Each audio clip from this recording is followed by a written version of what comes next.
जय हिंद दोस्तों, स्वागत है आपका हमारे यूट्यूब चैनल में। आज सीटेट के इस क्लास में हम जिस टॉपिक का बात करेंगे वो है हमारा सिगमंड फ्रायड का मनोविश्लेषण सिद्धांत, है ना। अगर आप हमारे चैनल पे पहली बार आए साथियों तो चैनल को सब्सक्राइब करिएगा। हम आप लोगों के लिए अपने चैनल के माध्यम से सीटेट से की तैयारी के लिए डेली वीडियो अपलोड करते हैं ना। अगर आपको यह वीडियो अच्छा लगे तो वीडियो को लाइक करेगा और चैनल को सब्सक्राइब करेगा और अपने सीटेट के एग्ज़ाम के लिए आप अच्छे से मेहनत करिए, है ना। हमारा भी वीडियो देखिए और इसके साथ साथ जो और जो अच्छे चैनल हैं उनका भी वीडियो आप देख सकते हैं ना। बस आपका मकसद ये होना चाहिए कि आपका टेट क्वालिफाई होना चाहिए, ठीक है साथियों। तो आज का हम जो बात करेंगे है ना सिगमंड फ्रायड के बारे में। तो चलिए इस वीडियो को स्टार्ट करते हैं। पहला देख लेते हैं क्या है। सिगमंड फ्रायड जो थे मनोवैज्ञानिक थे, है ना। मनोविश्लेषणात्मक का सिद्धांत दिया था। ये कहाँ के रहने वाले थे? तो सिगमंड फ्रायड ऑस्ट्रेलिया के निवासी थे। पहला क्वेश्चन यही इंपॉर्टेंट हो जाता है कि सिगमंड फ्रायड कहाँ के निवासी थे, है ना। सीटेट में कभी कभी पूछ लिया जाता है, स्टेट जैसे एग्जामों में, सीजी टेट जैसे एग्जामों में।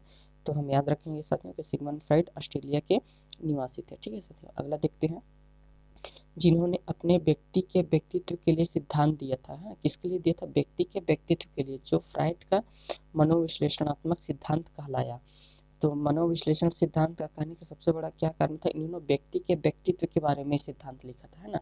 इसीलिए इसे मनोविश्लेषणात्मक सिद्धांत कहा जाता है। अगला है, जिस व्यक्ति की मानसिक क्रियाएं व व्यवहार से संबंधित अध्ययन किया था। सिगमंड फ्रायड ने किसके संबंध में अध्ययन किया था? तो व्यक्ति के मानसिक क्रिया और उनके व्यवहार को लेकर के अध्ययन किया था, है ना। इसलिए इसे मनोविश्लेषणात्मक सिद्धांत कहा जाता है। और अगला देख लेते हैं। फ्रायड के अनुसार मानव व्यक्तित्व तीन प्रमुख प्रणालियां थी, ईद, अहम और परम अहम, है ना। ये तीनों इंपॉर्टेंट है साथी, वाला आगे देखेंगे इसको, है ना। समझेंगे एक एक चीज को। ईद क्या है, अहम क्या है, परम है, ईगो और सुपर ईगो क्या है ना।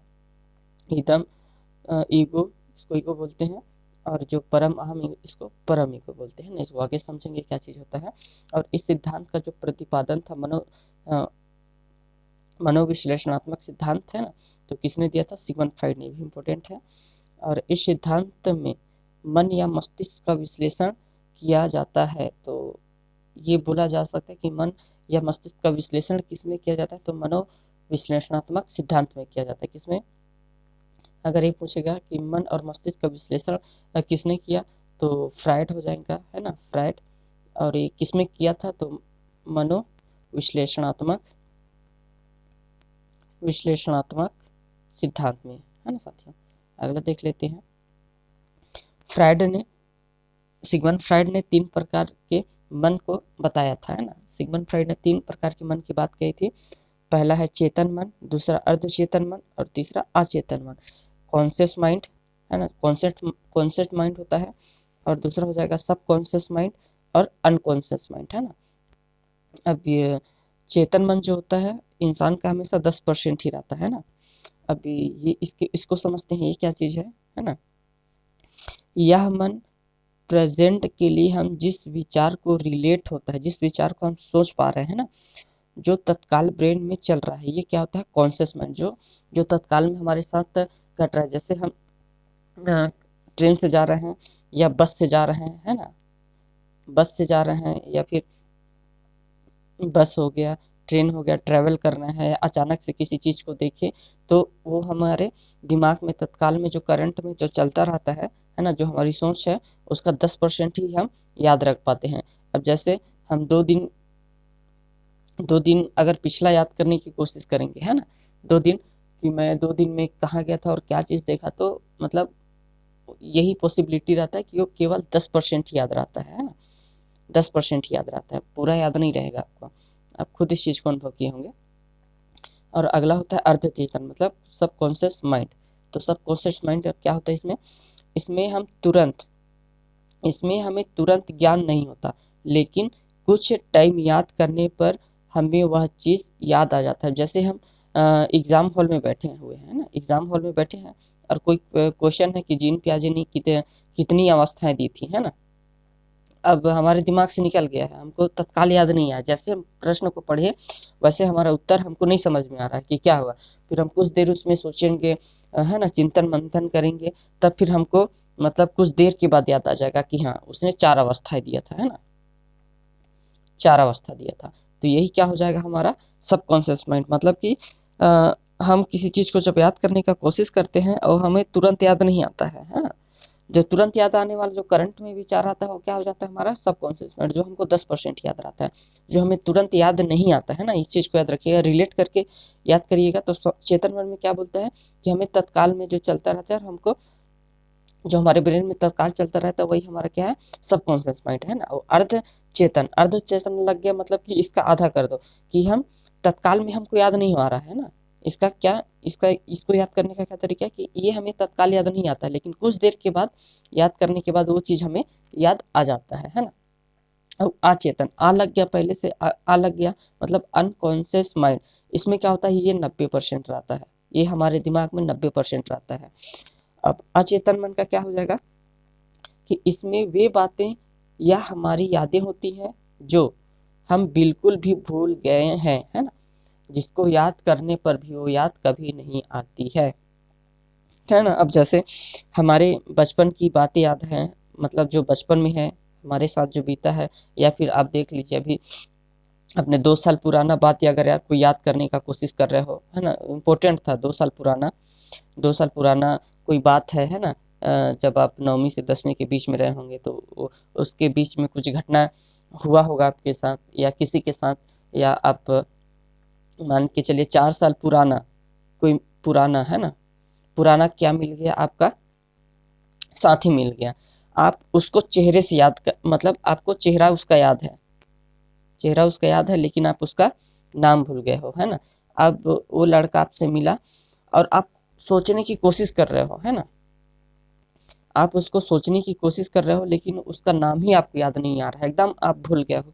वही क्या हो जाएगा हमारा अचेतन मन में, मतलब उसका जो नाम है वो हमारे अचेतन मन में चला गया है। अचेतन मन मतलब कि अनकॉन्शियस माइंड, ये कितना रहता है दिमाग में 90%, जो हमको याद करने पर भी नहीं आता है, वही चीज है। याद रखिएगा इस चीज को। अगला देख लेते हैं। फ्राइड ने व्यक्तित्व को 3 भागों में बांटा, है ना। व्यक्तित्व ऊपर में देखे जो तो id, ईगो और सुपर ईगो, इसको समझते हैं क्या है ना ये। अब इदम, इदम हिंदी में आएगा तो इदम, इंग्लिश में इड, इड बोल सकते हैं। ईगो अहम, और ये सुपर, सुपर ईगो मतलब परम अहम, है ना, परा अहम हो जाएगा। अब इसको समझते हैं कि ये क्या चीज है। इड, इड मतलब देख लेते हैं, इसमें व्यक्ति की शारीरिक और मूल आवश्यकताएं हैं।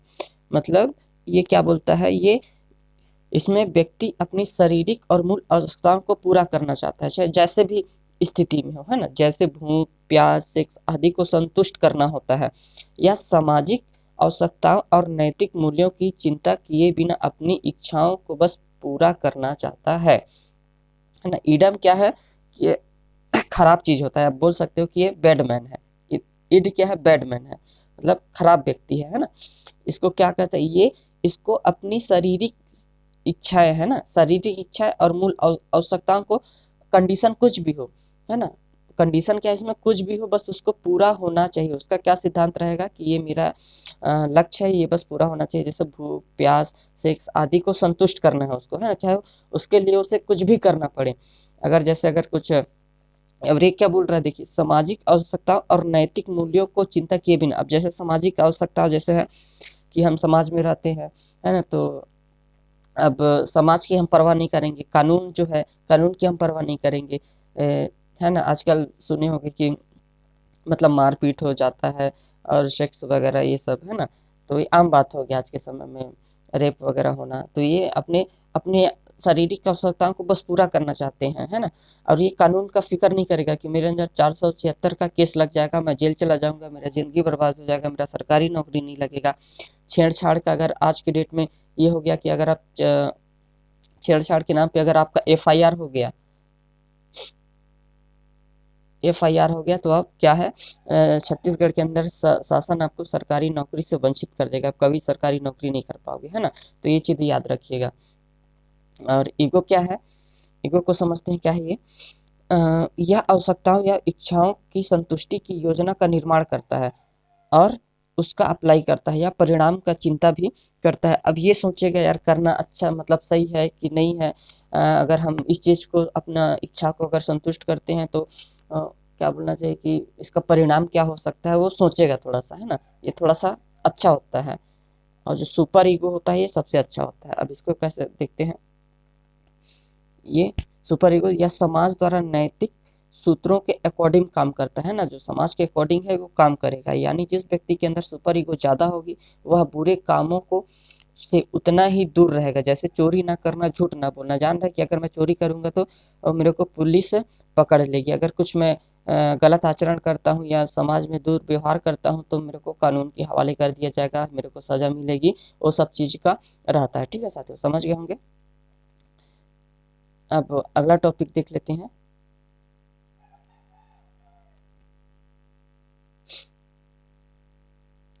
इसमें दो टॉपिक है मनो,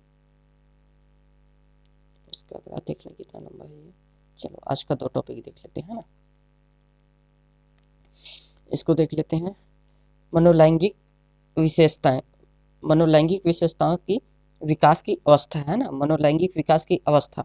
तो पहला हो जाएगा मनोवृत्ति स्तर। मनोवृत्ति स्तर का क्या हो जाएगा, इसको देख लेते हैं। ये अवस्थाएं है ना मनोलैंगिक की विकास की अवस्थाएं दिया हुआ है फ्राइड ने। तो इसको समझते हैं क्या क्या है। मनोवृत्ति स्तर है ना, इस तरह लिखा गया है, गलत टाइपिंग हुआ साथियों, इसको स्तर कर लीजिएगा, ठीक है ना। ये क्या हो जाएगा, स्तर हो जाएगा। इसको समझते हैं।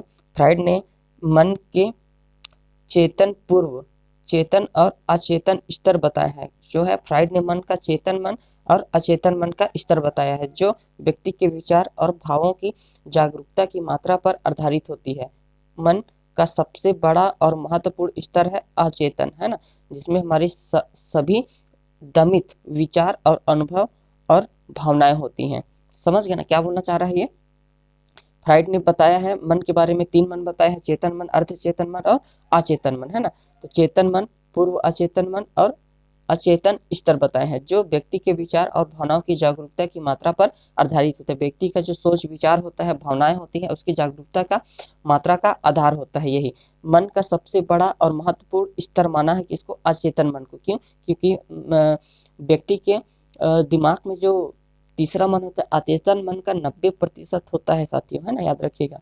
जिसमें हमारे सभी दमित विचार 90% में ही हमारे जितने तक दमित विचार हैं, है ना, और अनुभव है और भावनाएं हैं वे उसमें दबी रहती हैं, है ना। फ्राइड के अनुसार यह अचेतन मन हमारे व्यवहार और अनुभव को लगातार प्रभावित करता है, जिससे प्रभाव के बारे में हम नहीं जानते हैं, है ना, वही चीज बोला है। और मनोवृत्तियां क्या हो जाएंगी, वे मनोवृत्तियां हमारी आंतरिक उत्तेजनाएं होती हैं, जो हमारे भीतर अनेकों मनोवृत्तियां होती हैं जिन्हें जीवन और मृत्यु में वर्गीकृत कर सकते हैं। ठीक है साथियों, अगला देख लेते हैं क्या बोल रहा है कि सुरक्षा युक्तियां क्या हो जाएंगी। मानव में संघर्ष, तनाव और भागनाशा आदि जीवन में अनिवार्य है। रक्षा युक्तियां जीवन की इस भागनाशा और कष्टदायक स्थिति को कम करने का कार्य करती है। समस्या का कोई वास्तविक समाधान नहीं हो रहा है तो यह सुरक्षा युक्तियां व्यक्ति के खतरे से भी रक्षा करती हैं। सुरक्षा युक्तियां सब समझ गए होंगे कि जो मानव के अपने हित के लिए, अपनी सुरक्षा के लिए, सेल्फ डिफेंस के लिए उपयोग करता है ना। मानव में जब संघर्ष तनाव चलता है ना, जब जीवन में अनिवार्य है, क्योंकि ये जो जीवन है इसमें संघर्ष तनाव परिश्रम अभ्यास ये सारी चीजें मतलब कि स्वाभाविक है। तो रक्षा युक्तियां जीवन की इस कष्टदायक स्थिति को कम करने के लिए मतलब जीवन में अगर संघर्ष है ना, तनाव है और कष्टदायक की स्थिति में ये काम कार्य करती हैं सुरक्षा युक्तियां ना। समस्या का कोई भी वास्तविक समाधान नहीं है, हर समस्या का कोई भी वास्तविक समाधान इनके कहने का मतलब है कि नहीं है, अगर नहीं है ना, अगर समस्या का कोई वास्तविक समाधान अगर नहीं मिल रहा है तो ये जो सुरक्षा युक्तियां हैं ये हमें खतरे से रक्षा करती हैं, है ना। अगला देख लेते हैं। अब इन्हीं के कुछ भाग और हैं, मतलब सब चरण है, सब भाग है। तो पहले में तर्क संगति है ना। तर्क संगति क्या हो जाएगा, इसमें आप विवेकपूर्ण व्यवहार के लिए तर्कपूर्ण कारण बताया जाता है। जैसे अपराधी का अपने व्यवहार का कारण बुरी संगत बताना होता है। अब जैसे इसमें क्या है, व्यक्ति क्या है, विवेकपूर्ण व्यवहार के लिए तर्कपूर्ण कारण बताया जाता है ना। जैसे अपराधी अपने व्यवहार का बुरी संगत बताता है। अब जैसे कोई चोरी है, चोर लोग है ना। अब क्या है, चार दोस्त जो है वो चोर है और एक उसके साथी में मतलब कभी यारी दोस्ती रहा होगा। अब वो क्या है, साधारण व्यक्ति है ना, शांत स्वभाव का है, साधारण व्यक्ति है। अब ये चारों क्या प्लान बनाते हैं, बैंक लूटने का, एटीएम लूटने का, कुछ भी चोरी करने का। आप साधारण व्यक्ति को बोलेंगे चल यार आज यहाँ जाना है, और उसको पता ही नहीं कि ये लोग चोरी करने वाले हैं, है ना। अब ये क्या करेगा, अब चोरी में सब पकड़े गए, पुलिस वाले सबको बोले तो उन लोगों का तो पैसा ही है चोर। अब अगला बोलेगा सर मेरे को तो जानकारी नहीं था, मैं संगत की वजह से, इनके व्यवहार की वजह से आ गया, इसकी वजह से मैं इस चोरी में फंस गया हूँ, वही बताएगा वो, है ना। और दमन क्या होता है, दमन देख लेते हैं। इस व्यक्ति में अनवांछित या अस्वीकार विचार, भाव भाव यादों को अचेतन में ढकेल दिया जाता है, क्योंकि इसे याद करना कष्टदायक या भय उत्पन्न करने वाला होता है ना। दमन क्या चीज का कर देगा, अब जैसे आपके साथ अगर कुछ कुछ भी गलत हुआ है ना। अब जैसे कि कोई लड़का है, अब लड़का का कोई पुरानी गर्लफ्रेंड होगी, या फिर कोई लड़का या फिर लड़की का कोई बॉयफ्रेंड होगा, तो क्या करेगा, उनके साथ बिताया हुआ जो भी पल है ना, उनकी जो यादें हैं, भाव हैं, उसको क्या करेगा, हमेशा हमेशा के लिए अपने अचेतन मन में रख देगा। क्योंकि अगर उस चीज को याद करता है तो उसको कष्ट महसूस होता है ना। कष्ट महसूस होता है। और भय कैसे, अगर किसी के साथ अगर दुर्घटना हुआ हो, या फिर ऐसा कुछ बाइक में ऐसा दुर्भाग्यवश, ऐसा खतरनाक टाइप से अगर कुछ दुर्घटना हुआ, तो गाड़ी ज्यादा स्पीड नहीं चलाएगा कभी। क्या चलाएगा, गाड़ी को क्या चलाएगा, धीरे चलाएगा, एकदम धीरे चलाएगा, अपने हिसाब से चलाएगा, क्योंकि उसको भय है कि यार मेरे साथ ये दोबारा घटना ना हो जाए, है ना। और उसको नहीं सोचना चाहता है दोबारा, वो चीज बोलना चाह रहा है ना। प्रतिस्थापन देख लेते हैं। प्रतिस्थापन क्या हो जाएगा, इसमें संवेगिक प्रतिक्रियाओं को एक व्यक्ति या परिस्थिति से दूसरे सीन पर प्रतिस्थापित कर दिया जाता है। जैसे माता से दंड मिलने पर बालक क्रोधित होकर अपना क्रोध अपने खिलौने पर या अपने छोटे भाई बहन पर निकालता है। प्रतिस्थापन मतलब क्या हो जाएगा कि एक का गुस्सा दूसरे पे निकालना, है ना। अब जैसे अभी हम टीचर हैं, है ना, हम अभी टीचर हैं। टीचर क्या करेगा, घर में दिन भर रहता है, बीवी से लड़ाई हो गया उसका, है ना, बीवी से लड़ाई होकर के स्कूल गया, तो स्कूल को बच्चों को पढ़ाएगा थोड़ी ना, सबसे पहले तो अपना गुस्सा शांत करेगा बच्चों के ऊपर, है ना साथियों, यही होता है आजकल। अब जैसे कोई ऑफिस में काम कर रहा है, अब काम करके उसका बॉस उसको डांटा पीटा, अब घर आके उसका गुस्सा किस पे निकालेगा, अपने बीवी पे निकालेगा। वही चीज बोल रहा है, प्रतिस्थापन कर रहा है अपने गुस्से को। जो व्यक्ति है, ये व्यक्ति अपने ऑफिस से डांट वाट खा के एकदम आग बबूला होकर के आया है ना। और अपना गुस्सा फिर किस में निकालेगा, अपनी बीवी पे निकालेगा। वही चीज ये अपने गुस्सा को अपने बीवी के ऊपर क्या कर रहा है, ट्रांसफर कर रहा है, प्रतिस्थापन कर रहा है ना, प्रतिस्थापन कर रहा है। अभी वही चीज इसमें भी दिया है, इसमें संवेगिक प्रतिक्रियाओं को एक व्यक्ति या परिस्थिति से दूसरे सीन पर प्रतिस्थापित कर दिया जाता है। वही चीज बोल रहा है, जैसे जैसे माता से डांट मिलने पर, जैसे कोई बालक है, बालक को उसकी माँ डांट दिया, है ना, तो क्या हो जाएगा, बालक क्या हो जाएगा, गुस्सा हो जाएगा, बालक क्या हो जाएगा, गुस्सा हो जाएगा। और गुस्सा होने के बाद अपना गुस्सा किस पे निकालेगा, अगर उसके पास खिलौना है तो खिलौना, अगर गुड़िया है तो गुड़िया का सिर तोड़ देगा, पैर तोड़ फोड़ करके अलग कर देगा, कोई खिलौना उसको तोड़ ताड़ के फेंक देगा। और अगर उससे छोटे भाई बहन है, अब अगर बड़े की बात करेगा, तो अगर बड़े का अगर कोई बड़ा है और उससे कोई छोटा भाई बहन है, तो उस पर गुस्सा निकालेगा, है ना, कि तूने ये नहीं किया, तेरे वजह से मेरे को मम्मी डांटी या पापा डांटे, है ना, तेरे को ये काम करना था, ये क्यों नहीं किया, मैं नहीं थी तो, या नहीं था तो, है ना। वही चीज है, प्रतिस्थापन समझ में आ गया होगा। प्रक्षेपण देखते हैं, क्या है प्रक्षेपण, व्यक्ति अपनी गलतियां से उत्पन्न चिंता को बाहरी वातावरण या संसार पर प्रतिक्षेपित कर देता है। उसे घृणा करता हूँ कि बजाय वह मुझे घृणा करती है कहा जाता है। ठीक है साथियों ना। मतलब अपनी गलतियां से उत्पन्न चिंता को बाहरी वातावरण या संसार में प्रतिक्षेपित करता है। जैसे उससे घृणा करता हूँ, तो इसके बजाय क्या बोलेगा कि मुझे घृणा करती है, अगले को बोलेगा, है ना। मतलब कि अपना गलती उत्पन्न करेगा और अपना गलती करता है ना। और वातावरण के प्रक्षेप कर देगा। अब जैसे अगले को बोलेगा कि वो मुझे पसंद नहीं, है ना, मतलब कि खुद पसंद नहीं कर रहा है वो, क्या ना, खुद पसंद नहीं कर रहा है, और दूसरे के ऊपर क्या करेगा कि मतलब इल्जाम लगाएगा कि ये मेरे को अच्छा नहीं लगता है, ये मतलब मैं इससे नफरत करता हूँ, ऐसे करके, है ना, जबकि वो चीज रहेगा नहीं। अगला देख लेते हैं, प्रतिक्रिया का निर्माण। तो अपनी भावनाएं व्यवहार के बिल्कुल विपरीत प्रतिक्रिया विकसित करना जैसे घृणा के स्थान पर प्रेम होता है। अब जैसे प्रतिक्रिया का निर्माण ये हो जाएगा, प्रक्षेपण में इसमें क्या घृणा करने लगेगा, है ना। अब प्रतिक्रिया के निर्माण में क्या, अपनी भावना व्यवहार के बिल्कुल विपरीत प्रतिक्रिया विकसित करना जैसे घृणा के स्थान पर उसे मतलब मन में इतना मतलब उसके प्रति क्या है, क्रोध है ना, मतलब एकदम नफरत करता है, उसको देखने उसको नहीं सहा रहा है, देखने के लिए नहीं सक रहा है वो, है ना, जल रहे हैं एक दूसरे से। लेकिन मतलब जैसे बोलते हैं ना, हाथी के दांत दिखाने के कुछ और खाने के कुछ और, वही चीज है इसमें भी होता है कि इंसान व्यवहार कैसा रहेगा, एकदम मीठा मीठा बोलेगा और पीठ पीछे क्या करेगा, वो आपका बुराई करेगा, है ना, वही चीज है ये। अब मनोलैंगिक के विकास देख लेते हैं आज, फिर इसके बाद पंडुरा को नेक्स्ट दिन देखेंगे, है ना। ये आज क्लास का लास्ट टॉपिक है, मनोलैंगिक का विकास देख लेते हैं कैसे होता है ना। बालक के मनोलैंगिक विकास की अवस्थाएं इस जीवन ऊर्जा जिसको क्या बोला जाता है, लिम्बिडो, संतुष्ट के कारण प्रकार पर निर्भर करती है। फ्राइड के अनुसार मनोलैंगिक अवस्था निम्न लिखित अवस्थाओं में वर्गीकृत किया जाता है। इनके अनुसार से देख लेते हैं, फ्राइड के अनुसार से मनोलैंगिक विकास का जो अवस्थाएं हैं वो कितना है ना। तो पहला हो जाएगा मुख्य अवस्था। मुख्य अवस्था मतलब जो बालक छोटा होता है तो अपना जैसे एक 2 महीने का बालक है, 3 महीने के बालक है तो क्या करेगा, 1 साल का बालक है तो क्या करता है, मम्मी का अपना दूध पीता है ना, तो दूध पिएगा तो मुंह से ही पिएगा, तो उसी की अवस्था को दिया गया है। बालक के विकास के प्रथम अवस्था मुख्य अवस्था है। अब सबसे पहले बालक जब पैदा होगा जी तो दूध पीना स्टार्ट करेगा अपनी मम्मी का, है ना, जन्म से लेकर के, है ना, इसका एज क्या होता है, जन्म से 18 माह की अवधि होती है। मुख्य क्रिया जिसमें ओठ होता है, जीभ होता है और इसके सहायक मुख्य अंग होते हैं, जैसे कि चूसना, निगलना, दबाना बालक को खुशी देता है। जैसे छोटा बच्चा है तो मुंह से मतलब दूध पिएगा, हाथ को इधर उधर, हाथ पैर को इधर उधर फेंकेगा, है ना। अब जैसे 8-9 महीने का बच्चा है, अगर आप बात करोगे तो मुस्कुराना चालू कर देता है, जो उसके मुख्य प्रमुख अंग है उसको मतलब प्रतिक्रिया देना चालू कर देता है, वही है ना।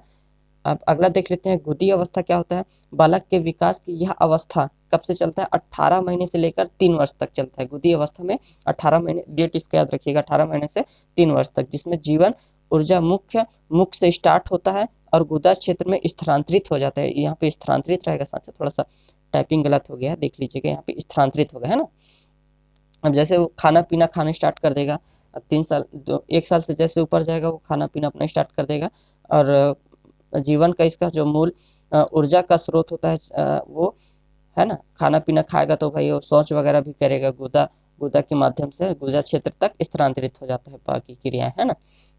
और उत्तर लैंगिक अवस्था क्या हो जाएगा, उत्तर लैंगिक अवस्था इस अवस्था में 3 वर्ष से लेकर के 5 वर्ष तक चलता है, जिसमें बालक का संतुष्टिकरण जननांगों का केंद्रित हो जाता है। बालक अपने माता पिता तथा बालक अपने पिता से प्रेम करता है और उससे दूर दूसरे से नहीं बांटना चाहता है। अब जैसे छोटा बच्चा है 2 साल का, 2 साल से लेकर के 5 साल तक का, है ना।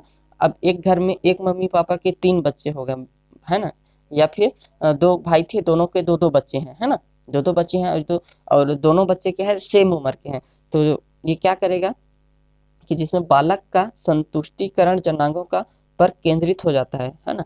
अब बालक अपनी माता या माता तथा बालिका, बालक अपनी माता के प्रति और बालक अपने बालिका जो होते हैं वो अपने पिता के प्रति ज्यादा प्रेम करते हैं, जिससे वो दूसरे से नहीं बांटते हैं। अब जैसे अगर लड़की है, अब लड़की का जो लगाव रहता है वो ज्यादा अपने पिता की तरफ रहता है ना। अगर उसके पिता ने अपने मतलब पुत्री को गोद में लिया है ना, लड़की को अपने गोद में लिया है, तो जब लड़की देखेगी कि मतलब इसको लिए हैं तो रोना गाना चालू कर देगी कि नहीं उसको उतार दो, मेरे को पाओ आप, है ना, आप मेरे पापा हो, इसको इसके पापा नहीं हो मेरे पापा हो, ऐसा करके वो लोग जिद करने लगते हैं ना। आप छोटे बच्चे लोगों को देखे होंगे, अगर 2 घर में हैं, 2-3 अगर बच्चे हैं तो लोग ऐसे करते हैं। अगर एक मतलब एक जो लड़का है ना, 2 लड़के हैं, है ना, और लड़के लोगों का लगाव किसके प्रति ज्यादा रहता है आगे हम अभी देखेंगे इसमें, है ना। तो ये अपनी माता के प्रति लड़के लोगों का हमेशा क्या रहता है, माता के प्रति ज्यादा लगाव रहता है ना। तो यहाँ पे आपको अभी बताऊंगा कि किसके किसके वजह से होता है, आगे मिलेगा भी, है ना, ज्यादा लगाव रहता है। तो वो सब क्या है अब अपने आप को मतलब अपने पापा मम्मी को दूसरे भाई बहन के साथ वो बांटना नहीं चाहते हैं, वही चीज है इसमें, है ना। अगला देख लेते हैं। अभी बालक, बालक अपने माता के प्रति, मैं भी बताया, माता के प्रति ज्यादा प्रेम रखते हैं। फ्राइड ने इसे ओडिपस, ओडिपस नामक दिया है ना। ये ओडिपस नामक एक ग्रंथि होता है जिसका बालक अपने माता के प्रति ज्यादा लगा होता है। किसके कारण होता है, तो ओडिपस के नामक, ओडिपस ग्रंथि के नामक होता है। ये इंपॉर्टेंट है साथ, याद रखिएगा ना, ग्रीन ग्रीन वाला ओडिपस।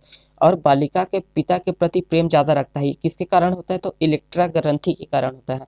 बालिका को देखिएगा हमेशा अपने पिता के प्रति मतलब ज्यादा प्रेम भावना रखते हैं, है ना। अपने पिता को रोते हुए कभी नहीं देखेंगे, और एक लड़का है वो अपनी माता को कभी रोते हुए नहीं देख सकता, है ना। ये ग्रंथि के कारण होता है, समझ गए ना, जो अभी आपको बताया वही चीज है। और स्वमोह क्या होता है, स्वमोह, सहसावस्था में बालक अपने रूप पर, ये रूप होगा ना साथियों, रूप पर मोहित हो जाता है तो स्वयं से प्रेम करता है। इस आत्मा प्रेम की भावना को फ्राइड ने स्वमोह कहा है। किशोरों में अधिक पाया जाता है ना। बालक में मतलब बालक लोग क्या करते हैं, जैसे छोटे सहसावस्था में रहेंगे तो अपने आप स्वमोह करेंगे कि मुझे अपने आप से ही बहुत प्यार है ना, ऐसे करके। और यह स्वयं से प्यार करते हैं। और आत्मा प्रेम की भावना को फ्राइड ने स्वमोह का, इस आत्मा प्रेम को फ्राइड ने स्वमोह का है। और यह किशोरावस्था में अधिक पाया जाता है। जैसे कोई लड़की है ना, शादी पार्टी में जाना है उसको, अब आईने के सामने में 4 घंटे से मेकअप करेंगे, है ना। और वो अपने आप को सोचेंगे कि एकदम मैं ही सबसे एकदम सुंदर लग रही हूँ, है ना। अब पार्टी में जाएंगे तो सब लोग उसकी क्या सोच रहेगी कि सब लोग उसी को ही देख रहे हैं, सब लोग उसी को एकदम परी टाइप से लग रही है ना। एकदम अपने आप को इतना मेकअप करके बना करके जाएंगे, कैसा लगेगा कि सब कोई मेरे को ही देख रहे हैं। तो ये वही चीज है कि स्वामों की जो किशोरावस्था है ये सबसे अधिक पाया जाता है। लड़कों में भी एकदम बन ठन के टिप टॉप एकदम परफ्यूम वगैरह मार करके जाएंगे, बाल वाल ये स्टाइल वो स्टाइल बना करके जाएंगे, और उनको लगेगा कि सब लोग, जो सारी लड़कियां हैं वो मुझे ही देख रही हैं, है ना, मुझे ही देख रही हैं, वो चीज हो जाएगा। और सुप्तावस्था क्या होता है, सुप्तावस्था को समझते हैं। बालक 5 वर्ष में यौन, सुप्तावस्था 5 वर्ष से लेकर यौनावस्था तक की होती है ना, जब तक वो किशोरावस्था का नहीं हो जाता है, जिसमें लैंगिकता कम महत्वपूर्ण होती है। सुप्तावस्था में लैंगिकता का क्या काम है, कोई काम नहीं है ना जी। यह अवस्था सामान्यतः शांत और शांत की अवस्था होती है, ठीक है साथियों। ये जो फ्राइड का सिद्धांत था साथियों, इसका जितना टर्म था इम्पोर्टेंट था, वो उसके आज हमने सबको लगभग लगभग देखा ही है ना साथियों। फिर ये जब पूरी थ्योरी क्लास खत्म हो जाएगी तो हम केवल सीडीपी का केवल क्या बोलते हैं कि पेडालॉजी का पूरा क्लास चलाएंगे साथियों उसमें, है ना। पूरा एमसीक्यू को समझेंगे, है ना, ताकि आपका मतलब टेट एग्जाम आते आते तक पूरा सिलेबस कवर हो जाएगा, है ना साथियों। आपका इससे प्रैक्टिस भी बना करके प्रॉपर डेली प्रैक्टिस भी करते रहिएगा, एमसीक्यू देखिए, है ना। ठीक है साथियों, आज के इस वीडियो में इतना ही साथियों। उम्मीद करता हूँ कि आपको सारी चीज़ें समझ में आ गया होगा, है ना साथियों। आज के वीडियो में इतना ही साथियों, धन्यवाद।